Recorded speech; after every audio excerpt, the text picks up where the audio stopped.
20 weird facts about U-571 you didn't know.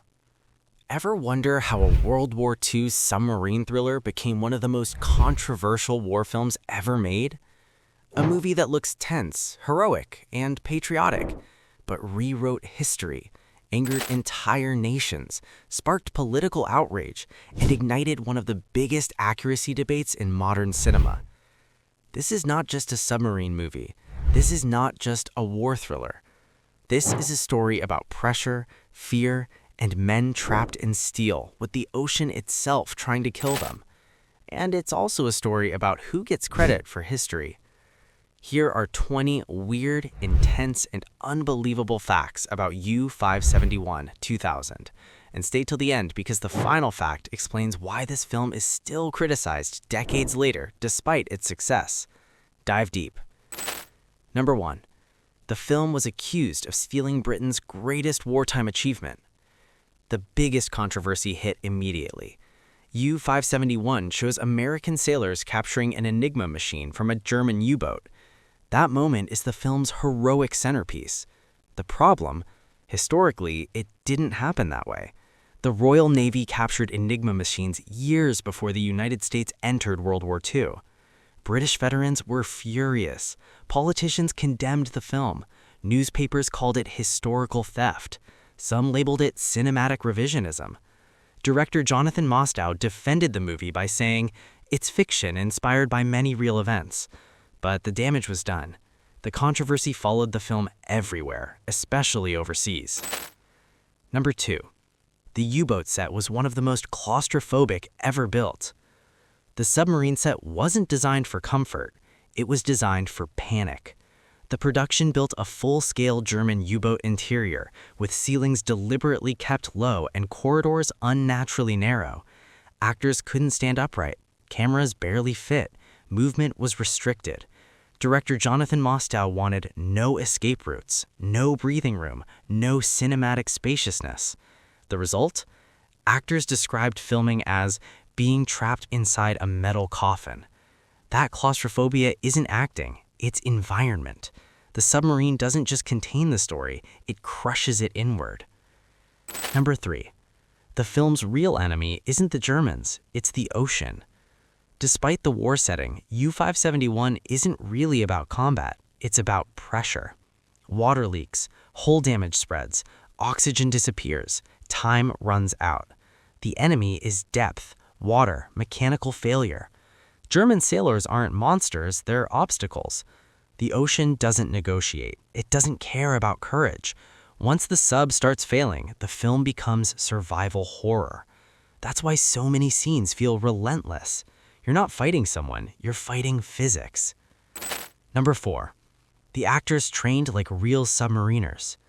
Before filming, the cast underwent intense preparation. Actors learned submarine terminology, emergency procedures, chain of command discipline.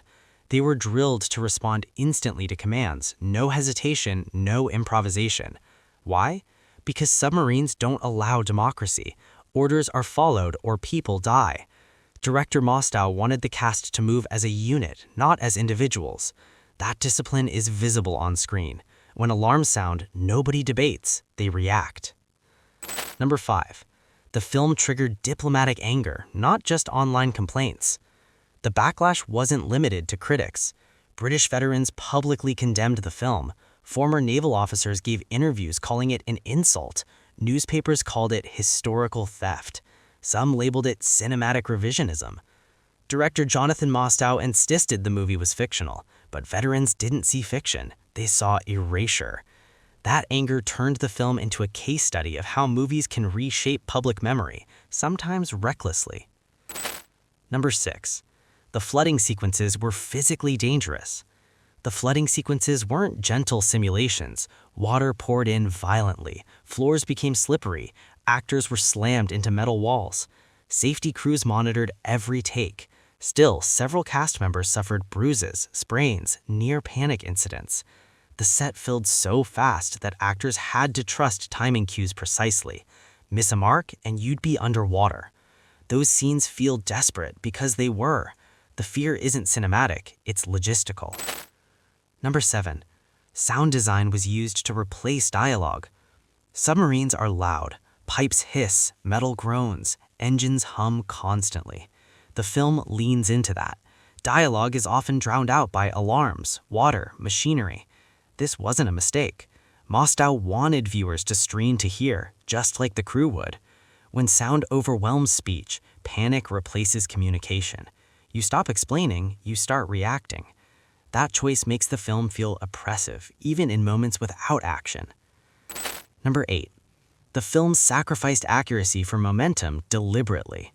Many technical details are wrong. Procedures simplified, timelines compressed, technology exaggerated. Why? Because accuracy slows tension. The filmmakers prioritized constant urgency, clear stakes, visual drama. Historians objected. Audiences stayed glued. This created a divide. As history, flawed. As cinema, effective. U-571 chose momentum over memory. That choice defined its legacy. Number 9. The crew dynamics are fiction, but the stress isn't. The film's command structure bends reality. Promotions happen unrealistically. Decisions are centralized. Characters act outside real protocol. But stress behavior? That's accurate. People snap, make reckless choices, argue under pressure.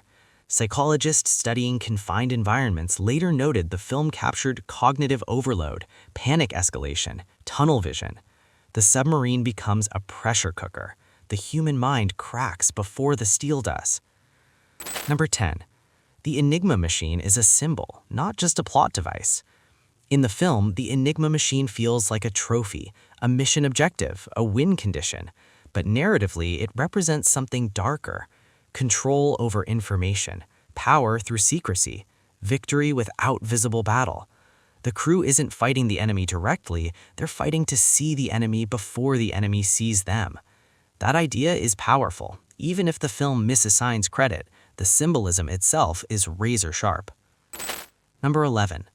Patriotism is amplified because the film was made for a specific audience. U-571 was released at a time when American war cinema leaned heavily towards national heroism. The film emphasizes sacrifice, brotherhood, improvised leadership. The American crew is portrayed as resourceful under pressure, morally centered, reluctant heroes. This framing wasn't accidental. Studios believed submarine films needed clear emotional alignment, identifiable national perspective. The result is a film that feels emotionally American, even when the history isn't. That tonal choice explains both its popularity in the US and its rejection elsewhere. Number 12. The German sailors are intentionally depersonalized. Unlike many war films, U-571 doesn't deeply humanize the enemy. German sailors appear briefly. They're efficient, professional, then removed. Why? Because the film isn't interested in ideology, it's interested in containment. The enemy functions as a threat, a pressure point, a narrative obstacle. This choice keeps focus on internal struggle, but it comes at the cost of complexity. War becomes mechanical, opposition becomes abstract. That abstraction makes the submarine feel isolated, but also simplifies moral tension. Number 13. Submarine films redefined suspense, and U-571 embraced it fully. By 2000, submarine films had a formula: confinement, sonar pings, silent waiting. U-571 doubled down. Silence stretches unbearably long. Every metallic creak suggests collapse. Every depth charge feels fatal. The film understands suspense isn't about action, it's about anticipation. You don't fear explosion, you fear delay. That mastery of pacing is why the movie remains watchable, even for critics who dislike its history. Number 14. The movie quietly frames leadership as improvisation. The commanding officers in U-571 aren't prepared. They inherit responsibility mid-crisis. Decisions are made without training, without certainty, without time. Leadership here isn't earned, it's forced. That improvisation creates tension. Mistakes feel unavoidable. Authority feels fragile. The film suggests command isn't about readiness, it's about surviving long enough to choose again. Number 15. The ending feels victorious, but historically it's hollow. On screen, the ending feels earned. The crew survives, the mission succeeds, the enemy is defeated. But historically, the victory rings hollow because the real achievement of cracking Enigma took years, involved mathematicians, linguists, and intelligence officers, required countless unseen sacrifices. By reducing that complexity to a single heroic mission, the film trades truth for closure. Cinematically, it works. Historically, it oversimplifies one of the most important intelligence breakthroughs in human history. That tension defines U-571's legacy. Number 16. The film aged poorly in the era of easy fact-checking. In 2000, historical accuracy debates were niche. By the 2010s, they weren't. With online archives, veteran interviews, accessible historical records, U-571 became an easy target. Viewers no longer accepted inspired by true events without asking whose events. The film didn't change, the audience did. And in that shift, U-571 lost goodwill it once enjoyed. 17. Despite the controversy, film schools still study it. Here's the irony. Many film schools still teach U-571, not as history, but as suspense engineering.